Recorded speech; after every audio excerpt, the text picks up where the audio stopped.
Doctor Haris Chirakkal ഇന്ന് ഡ്യൂട്ടിയിൽ തിരികെ പ്രവേശിക്കുന്നു. അദ്ദേഹം മാധ്യമങ്ങളെ കാണുന്നു. തത്സമയം മാധ്യമങ്ങളെ ഒന്നും ഫോളോ ചെയ്തിരുന്നില്ല, ടി വി ഉപയോഗിച്ചിരുന്നില്ല, മൊബൈൽ ഉപയോഗിച്ചിരുന്നില്ല, സ്വസ്ഥമായിട്ട് റെസ്റ്റ് എടുക്കുകയായിരുന്നു.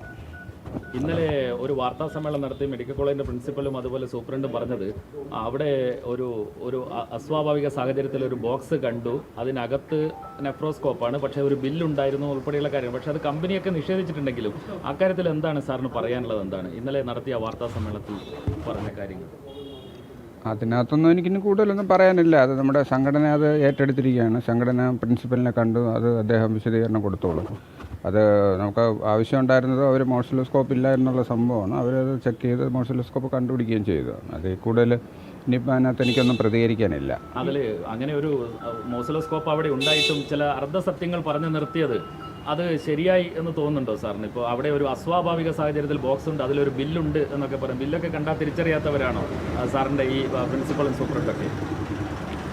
അവർക്ക് ഇതൊന്നും അറിയില്ലല്ലോ. അവർ വേറെ മെഡിക്കൽ സ്പെഷ്യാലിറ്റിയിലുള്ള ആൾക്കാരാണ്. അദ്ദേഹം മെഡിക്കൽ വിദഗ്ധനാണ്, എൻഡോക്രൈനോളജിസ്റ്റാണ്. അദ്ദേഹത്തിന് മോഴ്സിലോസ്കോപ്പോ നെഫ്രോസ്കോപ്പോ ഒക്കെ തിരിച്ചറിയാൻ ബുദ്ധിമുട്ടുണ്ടാവും. അത് അദ്ദേഹത്തിനെ കുറ്റം പറയുന്നില്ല, അത് അങ്ങനെയാണ്. അത് എൻ്റെ പ്രസൻസിലായിരുന്നെങ്കിൽ എനിക്കത് വിശദീകരിച്ച് കൊടുക്കാമായിരുന്നു. പക്ഷേ ഒരു ബില്ല് അതുപോലെ ഒരു ഡെലിവറി ചലാൻ തമ്മിലുള്ള വ്യത്യാസമൊക്കെ തിരിച്ചറിയാൻ അതിന് വലിയ വൈദഗ്ധ്യത്തിൻ്റെ ആവശ്യമില്ലല്ലോ. സത്യം പറഞ്ഞാൽ ഈ ബില്ലും ഡെലിവറി ചെല്ലാനൊന്നും എനിക്കും അറിഞ്ഞുകൂടാ. ഇത് നമ്മൾ ഡോക്ടർമാർക്ക് ഇതിനെപ്പറ്റി ഒന്നും അറിയത്തില്ല. എന്തൊക്കെയോ പേപ്പറുകൾ കൊണ്ടുവരുന്നു, നമുക്ക് സൂക്ഷിച്ച് വയ്ക്കുന്നു എന്നുള്ളതല്ലാതെ ഇതെന്താണ് ഡെലിവറി ചെല്ലാൻ ഏതാണ്, ബില്ല് ഏതാണ്, അതിൻ്റെ സപ്ലൈ ഓർഡർ ഏതാണെന്നൊക്കെ നമ്മൾ ഇപ്പോൾ ഇതിനകത്ത് ഈ പൊസിഷനിലെത്തിയിട്ട് ഇപ്പോൾ എനിക്ക് തന്നെ 1 വർഷമേ ആയിട്ടുള്ളൂ. എനിക്ക് തന്നെ ഇത് കണ്ടാൽ തിരിച്ചറിയാനൊന്നും പറ്റത്തില്ല. അത് നമ്മുടെ ബയോമെഡിക്കലുകാർ ഇങ്ങനെ അവർ പറയും ഇങ്ങനെ ഇതൊക്കെയാണെന്ന് പറയും, നമ്മളത് വിശ്വസിച്ച് വയ്ക്കുക, അത്രേ ഉള്ളൂ. നമുക്കതിനകത്ത് കൂടുതൽ വൈദഗ്ധ്യം ഇല്ല. അതിനെക്കൊണ്ട് അത് ഞാൻ അദ്ദേഹത്തിനെ കുറ്റം പറയുന്നുമില്ല. പക്ഷേ ഒരു ടെക്നിക്കൽ സംഘത്തോടൊപ്പമാണല്ലോ അത് രണ്ടാമത്തെ ദിവസം താങ്കളുടെ മുറിയിലേക്ക് കയറി പരിശോധിച്ചത്. അപ്പോൾ അവർക്കറിയാലോ ഇതിൽ എന്താണ്, ഇത് ബില്ലാണോ ചലാനാണോ എന്നൊക്കെ അവർക്കും അറിയാലോ ഇത് നോക്കിയാൽ. അതറിയില്ല. അത് ഞാൻ ഇനിയിപ്പോൾ പോട്ടെ, ഞാൻ ഡിപ്പാർട്ട്മെൻറ്റിൽ പോയിട്ട് എന്താണ് സംഭവിച്ചതെന്ന് അറിയത്. പലരും പല രീതിയിലാണ് വാർത്തകൾ പറയുന്നത്. മാധ്യമങ്ങൾ ഒരു രീതിയിൽ പറയുന്നു, പിന്നെ അല്ലാത്ത സംഘടന വേറെ രീതിയിൽ പറയുന്നു. അപ്പോൾ എനിക്ക് അതിനെപ്പറ്റി വിശദമായിട്ട് അറിയില്ല, സത്യത്തിൽ അറിയില്ല എന്താണ് സംഭവിച്ചതെന്ന് അറിയില്ല. താങ്കളുടെ മുറിയിലേക്ക് അസ്വാഭാവികമായിട്ട് ഒരാൾ കയറുന്നതായിട്ടുള്ള ഒരു CCTV ഉണ്ട് എന്നുകൂടി ഇന്നലെ പ്രിൻസിപ്പൽ പറഞ്ഞിരുന്നു. അവിടെ അസ്വാഭാവികതൊന്നുമില്ല. എൻ്റെ റൂമിൽ ആർക്ക് വേണമെങ്കിലും കയറാം. എൻ്റെ റൂമെന്ന് പറഞ്ഞാൽ ഓഫീസ് റൂമാണ്. അവിടെ ഏത് ഡോക്ടർക്കും, എൻ്റെ ഡിപ്പാർട്ട്മെൻറ്റിലുള്ള ഡോക്ടർമാർക്കും, എൻ്റെ ടെക്നീഷ്യനും, എൻ്റെ PG ഡോക്ടർമാർക്ക് ഏത് സമയത്ത് വേണമെങ്കിലും കയറാം. അവിടെ പലപ്പോഴും രാത്രിയിലൊക്കെ പെട്ടെന്ന് എന്തെങ്കിലും സാധനം ഓപ്പറേഷൻ തിയേറ്ററിലേക്ക് വേണ്ടി വരും. ഓപ്പറേഷൻ തിയേറ്റർ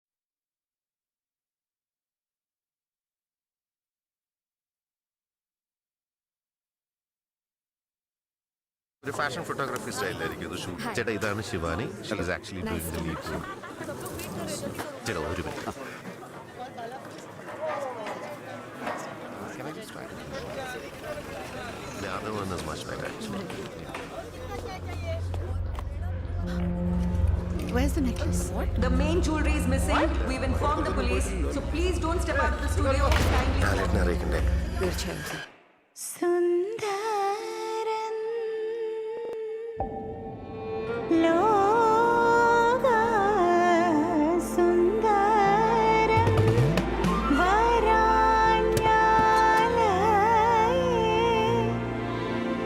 ചേട്ടാ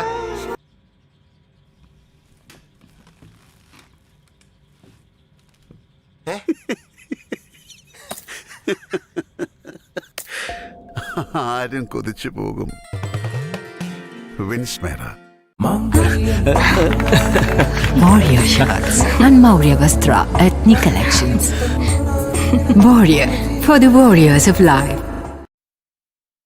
കാര്യങ്ങൾ ഇങ്ങനെ സംസാരിച്ച് ഡോക്ടർ എങ്ങനെയുണ്ട്, സുഖമാണോ, എന്തൊക്കെയാണ് ഇവിടുത്തെ ജോലി ബുദ്ധിമുട്ടുകൾ, എന്തൊക്കെയാണ് ഇനി എന്തൊക്കെ നമുക്ക് ചെയ്യാൻ പറ്റും എന്നൊക്കെ പറഞ്ഞാൽ ഇവരുടെ സുഹൃത്തുക്കളാണ്. അപ്പോൾ അങ്ങനെ അവർ പറയുന്നതിൻ്റെ കൂട്ടത്തിൽ പറഞ്ഞ് അവിടെ എന്തോ ഈ ഉപകരണത്തിൻ്റെ എന്തോ ഒരു സാധനം കാണാതെ പോയെന്ന്, കാണുന്നില്ല എന്ന് ആരോ പറഞ്ഞു എന്ന് പറഞ്ഞ് പറഞ്ഞാൽ ഒരു പക്ഷേ ശരിയായിരിക്കും, നമുക്ക് നോക്കിയെടുക്കാം. കാരണം അത് നമുക്ക് ഒരുപാട് ഉപകരണങ്ങൾ അവിടെ ഉണ്ട്, പലതിൻ്റെ സാധനങ്ങൾ പല ഭാഗത്താണ് വെച്ചിരിക്കുന്നത്. ഒറ്റ നോട്ടത്തിലൊന്നും ആർക്കും ഒന്നും കണ്ടുപിടിക്കാൻ പറ്റത്തില്ല. അപ്പോൾ അങ്ങനെ എന്തോ ഒരു ഭാഗം കാണുന്നില്ല എന്ന് പറഞ്ഞപ്പോൾ ഞാനത് ശരി അങ്ങനെ ഉണ്ടെങ്കിൽ നമുക്ക് നോക്കിയെടുക്കാം. അപ്പോൾ അങ്ങനെയല്ലേ, നമ്മളിപ്പോൾ ഒരു വീട്ടിലൊരു സാധനം ഇരിക്കുന്നു, അതിൻ്റെ സാധനം റിമോട്ട് എവിടെ എന്ന് ചോദിച്ചാൽ ഇപ്പോൾ കാണാൻ പറ്റുമോ? അത് എവിടെയെങ്കിലുമൊക്കെ കാണും, അത് നമ്മൾ നോക്കിയെടുക്കും. അങ്ങനെ എത്രയോ ഭാഗത്തായിട്ട് ചിതറിക്കിടക്കുന്ന സാധനങ്ങളാണ് ഇതൊക്കെ. അപ്പോൾ അങ്ങനെ പറഞ്ഞത് അല്ലാതെ അത് ഓസിലോസ്കോപ്പ് കാണുന്നില്ല എന്ന് ഞാൻ ഇവിടുന്ന് പറഞ്ഞിട്ടില്ല.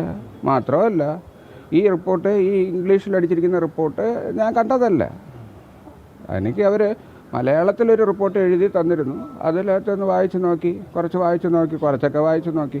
ഇപ്പം അത് പറഞ്ഞാൽ അത് കുഴപ്പമില്ല സാറേ, അത് മൊഴി വായിച്ച് കേട്ടു, ഒപ്പിട്ട് മൊഴി വായിച്ച് നോക്കി, ഞാൻ മൊഴി വായിച്ച് കേട്ടു എന്ന് പറഞ്ഞാൽ ഒപ്പിട്ട് തന്നാൽ മതി എന്ന് പറഞ്ഞു. അത് ഞാൻ എഴുതി കൊടുത്തു. നമുക്കിപ്പോൾ നമ്മുടെ സുഹൃത്തുക്കളാണ് ഇവരെല്ലാം, എൻ്റെ ക്ലാസ്മേറ്റ്സാണ്, എൻ്റെ കൂടെ പഠിച്ചവരാണ്, എൻ്റെ അതേ ബാച്ചാണ് ജയകുമാർ, പത്മകുമാർ, ഗോമതി മാഡം, ഇവരെല്ലാം നമ്മളെന്നും കാണുന്നവരാണ്. ഇവർ നമ്മളങ്ങനെ ആവശ്യമില്ലാത്ത ഇതിനകത്ത് നമുക്കങ്ങനെ കാര്യങ്ങൾ എഴുതി വയ്ക്കും എന്നുള്ളത് എനിക്കും അറിയത്തില്ല. അങ്ങനെ അതിലില്ലാതാനും അതിനകത്ത് ഇപ്പോഴും എഴുതിയിരിക്കുന്ന എന്തോ ഒരു ഭാഗം കാണാതെ പോയി എന്നറിയാം. എന്തോ ഒരു ഭാഗം അതിന് പല ഭാഗങ്ങളുണ്ട്. അതിലെന്തോ ഒരു ഭാഗം, അതിന് ചാർജറുണ്ട്, അതിന് ഈ പറഞ്ഞതുപോലെ അതിൻ്റെ പല സാധനങ്ങളുണ്ട്. അത് ചാർജ് ചെയ്ത് ഉപയോഗിക്കുന്നതാണ്. അതിന് ബാറ്ററി ഉണ്ട്, അതിൻ്റെ കേസുണ്ട്, അതിന് കേബിളുകളുണ്ട്. ഇതിലെന്തോ ഒരു ഭാഗം കാണുന്നില്ല എന്ന് ചിലപ്പോൾ ഒരു പക്ഷേ സിസ്റ്റർ പറഞ്ഞു കാണുമായിരിക്കും. ആരാണ് പറഞ്ഞതെന്ന് അറിഞ്ഞൂടാ. അപ്പോൾ അതുകൊണ്ടാണ് പിന്നെ നമ്മൾ നോക്കിയെടുത്തെല്ലാം കൃത്യമായിട്ട് വെച്ചത്. അപ്പോൾ അങ്ങനെ ഒരു ആരോപണം വന്നതുകൊണ്ട് പിന്നെ നമ്മളത് എടുത്ത് വെച്ചു. അത് നേരത്തെ MP ഫണ്ടിൽ നിന്നൊക്കെ വാങ്ങിച്ചിരിക്കുന്നതുകൊണ്ട് ആ ഉപകരണത്തിൻ്റെ പേര് പല പ്രാവശ്യം ഫോട്ടോ എടുക്കേണ്ടിയൊക്കെ വന്നിട്ടുണ്ട്. അപ്പോൾ നമ്മളത് എടുത്ത് അങ്ങോട്ട് കൊണ്ടുപോകും, പിന്നെ ഇങ്ങോട്ട് കൊണ്ടുപോകും, പിന്നെ എടുത്ത് അങ്ങോട്ട് കൊണ്ടുപോകും, പിന്നെ തിരിച്ചെടുത്ത് വയ്ക്കും, പിന്നെ എടുത്ത് വയ്ക്കും. ഇങ്ങനെ ഫോട്ടോ എടുക്കും. അപ്പോൾ വരുന്ന ചിലപ്പോൾ പ്രൊഫഷണൽ ഫോട്ടോഗ്രാഫർ ആയിരിക്കും വന്ന് ഫോട്ടോ എടുത്തുകൊണ്ട് പോകുന്നത്. അവർ വന്ന് വയ്ക്കും, പിന്നെ അത് എടുത്ത് വയ്ക്കും. എപ്പോഴും ഞാൻ അതിൻ്റെ പുറകെ ഇരിക്കാൻ പറ്റുമോ? നമുക്കൊരു ഡോക്ടറില്ലേ. ഞാൻ 24 മണിക്ക് ഞാൻ ഇറങ്ങിക്കഴിഞ്ഞാൽ വൈകുന്നേരം വരെ എൻ്റെ ഒപ്പം പേഷ്യൻസാണ്. നമ്മളിതെല്ലാം നോക്കിയിരിക്കാനാണ് നമുക്ക് സമയം. നമ്മളൊരു സാറിന് ഒരു അഡ്മിനിസ്ട്രേറ്റീവ് പോസ്റ്റേ അല്ല. നമുക്ക് ഇത് രോഗികളെ നോക്കുക എന്നുള്ളത് മാത്രമാണ് നമ്മുടെ ഉത്തരവാദിത്വം. അപ്പോൾ ആ സമയത്ത് ഇത് ഓരോരുത്തരും അത് പറയും, ഇത് പറയാം, ഞാൻ പറയാം, അത് എടുത്ത് അവിടെ പോയി, ഇതെടുത്ത് ഇവിടെ പോയി എന്നൊക്കെ പറയാം. ഇതൊക്കെ നോക്കാനുള്ള സംവിധാനങ്ങൾ ബയോമെഡിക്കൽ വിഭാഗവും ഇതിന് സ്റ്റോക്കും ഒക്കെ അവിടെ ഉള്ളതാണ്. അവരൊക്കെയാണ് നോക്കാനുള്ളത്. ഇതിലിപ്പോൾ താങ്കൾ പറഞ്ഞല്ലോ, ഇപ്പോൾ ഒരു ഉപകരണത്തിൻ്റെ ഒരു ഭാഗം കാണാതായെന്നുള്ളതാണ് ഈ റിപ്പോർട്ടിൽ പറയുന്നത്. പക്ഷേ മന്ത്രി പറഞ്ഞത് ഉപകരണം കാണാനില്ലാണ്. മാഡത്തിന് അതങ്ങനൊന്നും പറഞ്ഞിട്ടില്ല. അത് എന്തോ ആരോ തെറ്റിദ്ധരിപ്പിച്ചതാണ്. മാഡം നമുക്ക് വളരെ ഏറ്റവും വേണ്ടപ്പെട്ട ഒരാളാണ്. മാഡം ഇതിൻ്റെ കൂടെ നിന്ന് എന്നെ ആശുപത്രി മാഡം വന്ന് സന്ദർശിച്ച് മാഡം അത് ഞാൻ ഉണ്ടാക്കിയ ആരോപണത്തിൽ മാഡത്തിന് വളരെ ദുഃഖമുണ്ട്. മാഡത്തിന് അത് ഒരുപാട് ബുദ്ധിമുട്ടുണ്ടാക്കിയെന്ന് മാഡം ഞാൻ ക്ഷമ ചോദിച്ചു. ഞാനത് അങ്ങനെ മാഡത്തിനെ ഉദ്ദേശിച്ചിട്ടല്ല അത് ചെയ്തത്. നമ്മുടെ സിസ്റ്റത്തിൻ്റെ മാഡം പറഞ്ഞ പോലെ തന്നെയാണ്. നമ്മുടെ ഈ ബ്യൂറോക്രാറ്റിക് സിസ്റ്റത്തിനുണ്ടായ മെല്ലെപ്പോക്കും ഇങ്ങനെയുള്ള ചെറിയ പ്രശ്നങ്ങളാണ് ഞാൻ സൂചിപ്പിക്കാൻ ഉദ്ദേശിച്ചത്. അതിൻ്റെ ആംഗിൾ മാറി വേറെ രീതിയിലൊക്കെ പോയിന്നേ ഉള്ളൂ. എന്തായാലും മാഡം വളരെ സപ്പോർട്ടാണ്. മാഡം മാത്രമല്ല, സർക്കാർ മുഴുവൻ എൻ്റെ ഒപ്പമുണ്ട്.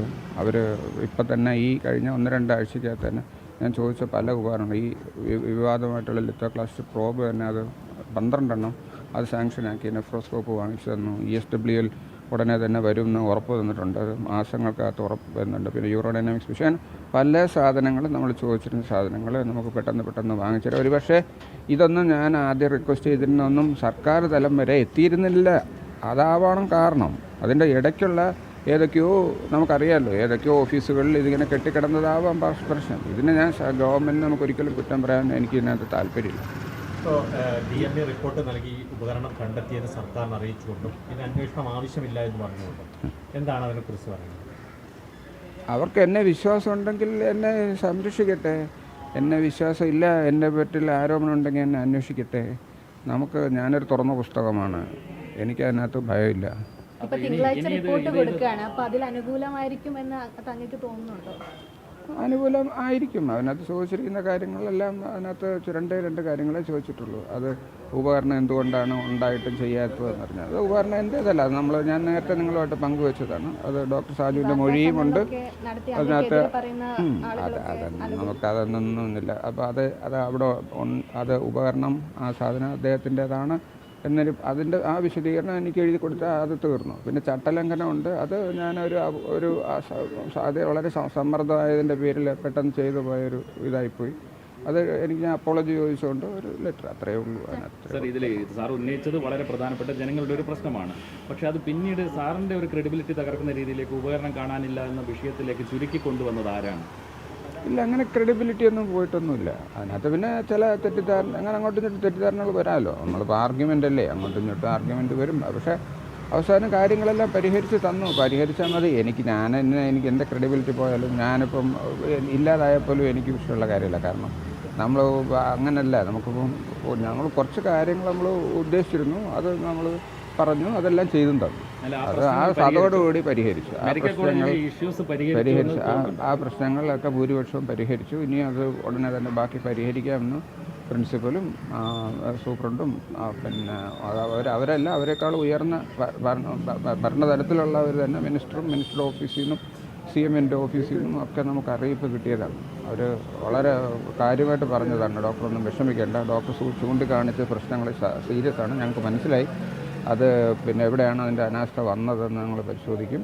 നമ്മളത് കാര്യമായിട്ട് പരിശോധിച്ചത് പൂർണ്ണമായിട്ടും നന്നാക്കിയെടുക്കാം എന്നുള്ള ഉറപ്പിലാണ്. സാർ ഇത് കൃത്യമായി പറഞ്ഞു, അങ്ങനെ സഹകരിച്ചു പോകുന്ന ഒരാൾ. പക്ഷേ ഈ മുറി പരിശോധിക്കുമ്പോൾ ഇപ്പോൾ KGM-CT ഒക്കെ പറഞ്ഞത് അത് മര്യാദകേടായി പോയി എന്നാണ്. അങ്ങനെ ഒരു പരിശോധന ആവശ്യമുണ്ടായിരുന്നോ? ഈ സാറിൻ്റെ സാന്നിധ്യമില്ലാതെ പിന്നീട് ഒരു താക്കോലിട്ട് പൂട്ടിയ ഒരു പരിശോധനയൊക്കെ എന്തിനായിരുന്നു? അത് എന്താണ് സാറിന് തോന്നുന്നത്? ഡോക്ടറിനെ അറിയിച്ചിരുന്നു? അതറിയിച്ചിരുന്നില്ല. അത് ഞാൻ സുഖമില്ലാതെ കിടക്കുകയാണെന്നുള്ളത് ഞാൻ പ്രിൻസിപ്പലിനെ അറിയിച്ചിട്ടും പ്രിൻസിപ്പൽ അങ്ങനെ എന്നെ അറിയിച്ചില്ല എന്ന് വെച്ചാൽ ഞാനന്ന് ഫോൺ എടുത്തിരുന്നില്ല. അതാണ്, ഫോൺ ഓഫ് ചെയ്ത് വയ്ക്കാൻ അവിടുത്തെ ഞാൻ സൈക്യാട്രിയിലാണ് അഡ്മിറ്റായത്. അപ്പോൾ സൈക്യാട്രി ഡോക്ടർ തന്നെ പറഞ്ഞു, ഇതൊന്നുമായിട്ടും ഇനി ഒന്നും ആലോചിക്കണ്ട, നമ്മൾ സമാധാനമായിട്ട് കിടക്കുക, ഫോണ് അത് ഇതെല്ലാം ഓഫ് ചെയ്യും, വിസിറ്റേഴ്സ് വേണ്ട. അപ്പോൾ അദ്ദേഹം ആ സമയത്ത് ബന്ധപ്പെട്ടിട്ടുണ്ടോയെന്ന് എനിക്കറിയില്ല. കാരണം ഞാനും വൈഫ് മാത്രമേ ഈ കഴിഞ്ഞ 4 ദിവസങ്ങളിൽ അവിടെ ഉണ്ടായിരുന്നുള്ളൂ. വേറെ ഒരാളിനെയും അവരകത്തൊക്കെ പെർമിറ്റ് ചെയ്യുകയൊന്നും ചെയ്യില്ല. ആകെ മിനിസ്റ്റർ വന്നപ്പോൾ തന്നെ എന്നോട് നേരത്തെ പെർമിഷൻ ചോദിച്ച് സൈക്യാട്രി ഡോക്ടറോടും പെർമിഷൻ ചോദിച്ചിട്ടാണ് മാഡം വന്നത്. ഡോക്ടർ എന്നെ പറയുന്നു ചട്ടലംഘനം നടത്തിയിട്ടെന്ന് ഡോക്ടർ സമ്മതിക്കുകയാണ്, അപ്പോളജി പറഞ്ഞിട്ടുണ്ട്, അത് രേഖാമൂലം നൽകുകയാണ് ചെയ്തത്. അപ്പോൾ ഡോക്ടർ ഒരു സിസ്റ്റത്തെ പറ്റി പറഞ്ഞതിന് ശേഷം തൻ്റെ ഭാഗത്തുനിന്ന് തന്നെ ചട്ടലംഘനം നടത്തിയിട്ടുണ്ടോ സമ്മതിക്കുകയാണ്. തെറ്റ് ചെയ്തത് എനിക്ക് തെറ്റ് ചെയ്തെന്ന് സമ്മതിക്കാൻ ഒരു മടിയില്ല. തെറ്റ് ചെയ്തെങ്കിൽ തെറ്റെന്നും ശരി ചെയ്തെങ്കിൽ ശരിയെന്നും തന്നെ പറയും. ചട്ടലംഘനമുണ്ട്, കാര്യം പറയുകയും കഴിഞ്ഞ ദിവസങ്ങളിൽ അത് റിപ്പോർട്ട് ചെയ്യുകയും ചെയ്ത ആൾക്കാരാണ് നമ്മൾ. അപ്പോൾ ഡോക്ടർ തന്നെ അത് ചട്ടലംഘനമാണെന്ന് ഈ ഘട്ടത്തിൽ പറയുകയാണോ, അല്ലെങ്കിൽ ഡോക്ടർ ഭാഗത്തുനിന്ന് തെറ്റ് പറ്റി സമ്മതിക്കുകയാണോ? ചട്ടലംഘനമാണ്.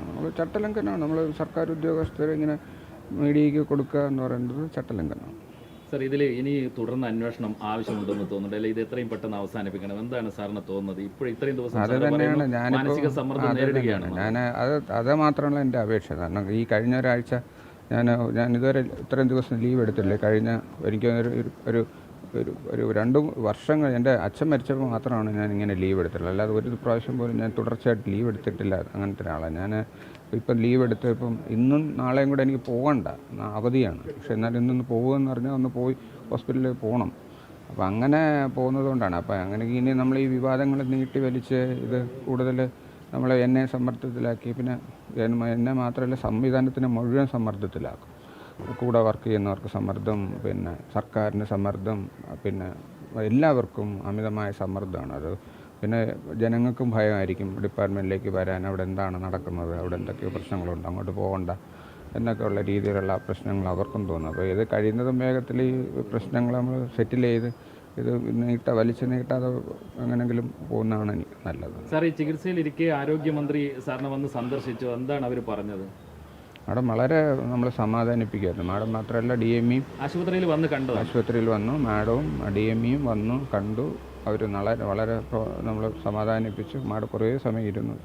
ഞാനും ആയിട്ട് സംസാരിച്ചു, എൻ്റെ വൈഫുമായിട്ട് സംസാരിച്ചു, വളരെ കുടുംബകാര്യങ്ങളെല്ലാം ചോദിച്ചു. നല്ല സന്തോഷമായിട്ടാണ് പിരിഞ്ഞത്. ഈ സമാധാനിപ്പിച്ചു എന്ന് പറയുന്നത് താങ്കളുടെ ഭാഗത്ത് വീഴ്ചയില്ല എന്നാണോ മന്ത്രി പറയുന്നത്, അല്ലെങ്കിൽ അവർക്ക് തെറ്റുപറ്റിയത്? എന്താണ് സമാധാനിപ്പിക്കൽ? അല്ല, അങ്ങനൊന്നും ആ തലത്തിലൊന്നും നമുക്ക് ഞാൻ ചിന്തിച്ചിട്ടില്ല. നമ്മുടെ മുമ്പിൽ ഒരാൾ വന്ന് നമ്മളെ സമാധാനിപ്പിക്കുന്നു, അപ്പോൾ നമ്മൾ സമാധാനമായിട്ട് കഴിയുന്നു. അങ്ങനെ നമ്മൾ. അപ്പോൾ സാറിന് എന്തെങ്കിലും ഒരു ഉറപ്പ് അവർ തന്നിട്ടുണ്ട്? ഇനി ഇതിൽ അവിടെ വെച്ച് ഇങ്ങനെയുള്ള ഒരു കാര്യം ചർച്ച ചെയ്തില്ല. അവിടെ വെച്ച് നമ്മുടെ അസുഖവിവരങ്ങൾ ചോദിച്ചു, വീട്ടുകാര്യങ്ങൾ ചോദിച്ചു, അങ്ങനെ ഉള്ള വളരെ സന്തോഷകരമായിട്ടുള്ള കാര്യങ്ങൾ മാത്രമേ. അപ്പോൾ ഇനി സാർ ഇതിൽ തുടർ നടപടികളിലേക്ക് കടക്കില്ല എന്നൊരു പ്രതീക്ഷയിലാണ് ജോലിയിലേക്ക് തിരികെ പ്രവേശിക്കുന്നത്? എൻ്റെ സൈഡിൽ നിന്ന് ഞാനൊന്നുമില്ല. ഞാൻ ഇനിയും ഇത് മാധ്യമങ്ങൾക്കും ഒരു വാർത്തയും പങ്കുവയ്ക്കേണ്ട. ഞാനിപ്പോൾ ഇന്ന് കോൺട്രവേഴ്ഷ്യലായിട്ടൊന്നും പറയുന്നില്ല. ഞാൻ മാധ്യമങ്ങളെ കാണരുതെന്നാണ് പിന്നെ എനിക്ക് KGM-CT ഞങ്ങളുടെ സംഘടനയുടെ നിർദ്ദേശം. അപ്പോൾ അത് പിന്നെ ഇത്രയും നിങ്ങളോട് പറഞ്ഞിട്ട് പോകാമെന്ന് വിചാരിച്ചു. പിന്നെ നമ്മൾ ഇനിയും നിങ്ങൾക്ക് ഇതിനകത്തുള്ള കാര്യങ്ങൾ KGM-CTയെ ഞങ്ങളുടെ സംഘടനയായിട്ട് നിങ്ങൾ ചർച്ച ചെയ്തോളൂ ബാക്കി കാര്യങ്ങളൊക്കെ. ഞാൻ ഇനി ഇതിനകത്ത് ഇനിയും പ്രതികരണത്തിൻ്റെ ഇല്ല. ഈ നെഫ്രോസ്കോപ്പ് കേടായത് തകരാറ് പരിഹരിക്കാൻ അയച്ചതായിരുന്നു അല്ലേ കഴിഞ്ഞ ദിവസം? അതായത് ഈ സംശയം ഉണ്ടാക്കിയത്. അതിന് സംശയമൊന്നുമില്ല. അത് നമ്മൾ നെഫ്രോസ്കോപ്പ് കേടാവും, നമ്മളത് പിന്നെ നമ്മൾ അയച്ച് അതെങ്ങനെയെങ്കിലും റിപ്പയർ ചെയ്യാൻ പറ്റുമെന്ന് നമുക്ക് നോക്കും.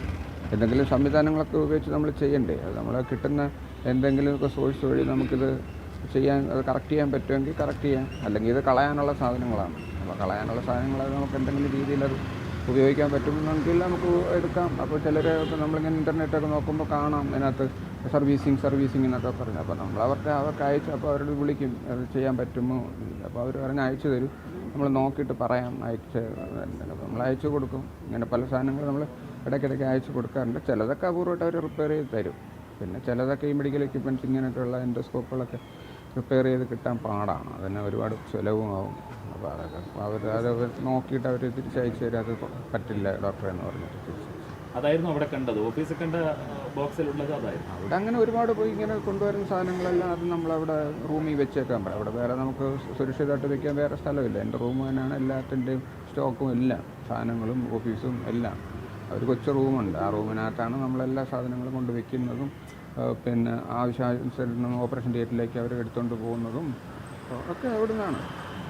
അതങ്ങനെ വലിയ സെക്യൂരിറ്റി ഉള്ള റൂമൊന്നും അല്ല. നമുക്കത് പിന്നെ നമ്മൾ കോൺഫിഡൻഷ്യൽ എന്ന് പറഞ്ഞാൽ നമ്മുടെ ആവശ്യമുള്ള കുറച്ച് ഡിപ്പാർട്ട്മെൻറ്റ് രേഖകളൊക്കെ അത് വെച്ചിട്ടുണ്ട്. അതെന്തായാലും നമ്മൾ താക്കോല് കൊടുത്തിരിക്കുന്ന ആരും അതിനകത്തൊന്നും അത് ടാമ്പർ ചെയ്യത്തില്ല. അപ്പോൾ അതുകൊണ്ടാണ് അവരുടെ മാത്രം കൊടുത്തിരിക്കുന്നത്. ഈ പെട്ടിക്കകത്ത് ഈ ബില്ലായിരുന്നു എന്ന് സാറിന് അറിയാമായിരുന്നു, അല്ലെങ്കിൽ അത് ഞാൻ കണ്ടത് പോലുമില്ല. ഞാൻ അങ്ങോട്ട് പോയില്ല.